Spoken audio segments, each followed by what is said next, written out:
if you concentrate solely on your career, you can get a long way in your career. And I would say that that's a strategy that a minority of men preferentially do. That's all they do. They work like 70, 80 hours a week. They go flat out on their career. They're staking everything on the small probability of exceptional status in a narrow domain. But it's hard on them. They don't have a life. It's very difficult for them to have a family. They don't know how to take any leisure activity. Like, they get very one-dimensional. Now, it may be that that unidimensionality is the price you have to pay to be exceptional at one thing, right? Because if you're going to be something like a genius level mathematician and you want to do that for, or a scientist say, it's like you're in your lab all the time, you're working 70 hours a week or 80 hours a week, you're smart, you're dedicated, you're unidimensional, and that's how you get to beat all the other people who are doing that. It's the only way. But the problem is you don't get a life. Now, if you love being a scientist and you have that kind of focus of mind, well, first of all, you're a rare person, and second, you're going to pay for it. But fine, more power to you. But it's a risky business to do that. You sacrifice a lot for it. You know, and I would say most often, if you're speaking about having a healthy life, that isn't what you do. You spread yourself out more. So, you know, you have a family, you have some things that you do outside of work that are meaningful to you and useful. You have a network of friends. Well, those 3 things alone, or 4 things alone, are plenty to keep you well oriented. And then if one of those things collapses, you know, everything doesn't go. Now, the price you pay for that is the more you strive to optimize that balance, the less likely you are to be fantastically successful at any single one of them. But you might have a very, you know, if you consider your life as a whole, that might be a winning strategy. One of the things Carl Jung said, I really liked this. He thought that men went after perfection and women went after wholeness. So they're different value, they're different, there's something different at the top of the value hierarchy.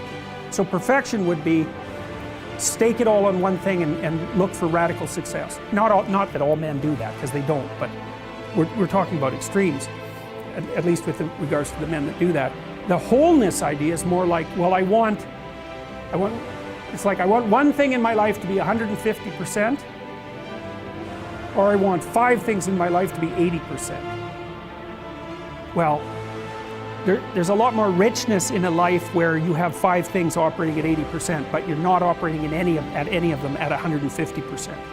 So, and I really believe this because I've watched men and women go through their careers now for a long period of time, and one of the things that, there's lots of things that produce this, but one of the things that I've noticed is that mostly women in their 30s bail out of unidimensional careers.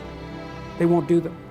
They won't put in the 80 hours a week that they would have to put in order to dominate that particular area. And it isn't, the reason that they won't do it is because they decide it's not worth it.